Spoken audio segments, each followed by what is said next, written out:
ปุ่มต่อไปเนาะก็จะเป็นปุ่ม Smart Art คือได้เรียนอยู่ในตัวโฮมนี่แหละเวลาเราอยาก insert เป็นรูปร่างเป็นตารางที่ว่ามีแบบของมันนะที่จะมาช่วยเรื่องกันอธิบายสไลด์บอกหรือว่าต่างๆนะตัวอย่างว่าเขาเจ้ายังได้โครงห่างกันจะตั้งเนาะติ๊กชนี้แล้วก็เลือก insert นี่หลังจาก insert มาแล้วเนาะมันจะมีแบบให้เราเลือกเนาะมักเป็นวงกลมบ่มักเป็นสีบ่เอารูปใส่บ่นี่หรือเขามักสีเนาะมักสีcolor พี่นี่มันจะมีหลายสีให้เราเลือกนี่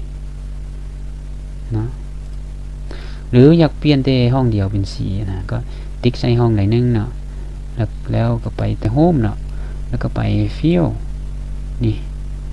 ฟิลตัวนี้ฟิล color นะเป็นทาสีนะเอายกทาสีอย่างก็แล้วแต่ติ๊กใส่ตัวนั้นเขามักสีของเขาเห็นซะเขามักสีแล้วก็ปรับเข้าไปเนาะถ้าบ่มักตัวดีไซน์มันจะมีสีของมันเลยเด้นี่รูปแบบของมันเลยถ้าบ่มักนะถ้าบ่มักเขาก็เลือกใส่ได้ตั้งห้าแล้วอันของมันเนาะตัวนี้เราสามารถปรับแต่งให้น้อยหรือว่าให้หลายได้แล้วก็คีย์เข้าไปสมมติว่าเราคีย์ตัวหนังสือลายขึ้นนะห้องมันจะเป็นออโต้ให้เลยเนาะเป็นออโต้ให้เราใส่เลยเนาะโดยที่เราไม่ต้องไปปรับตัวหนังสือให้น้อยให้ง่ายนะแล้วมันจะใช้เวลาเฮ็ดหลายถ้าว่าบางคนบ่ฮู้ใช้นะจะ insert ปุ่มอันนี้มาแล้วจะคีย์แต้มอย่างนั้นมันยุ่งยากเนาะอันนี้มันง่ายนะสมมุติว่าข้าพเจ้าอยากเติมอีกห้องนึงก็มีแต่คลิกขวาแล้วก็ add shape before after ก็คือกล้องตัวนี้ถ้า before ก็คือก้อนตัวนี้เห็นบ่ before ก็คือมาเติมนี่สมมุติว่าข้าพเจ้าอยาก insert below หรือว่า above ใส่ below ก็คือยกกล้องเห็นบ่ insert เข้าไปกล้องของพวกนี้เราจะ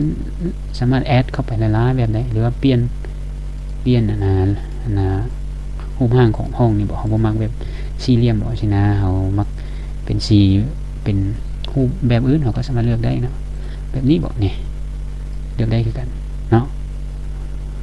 โอเคในบทนี้ข้าพเจ้าสอนห้องนี้ก่อนสมาร์ทออทบทต่อไปจะสอนเติมในเครื่องมือตัวต่อไปเนาะ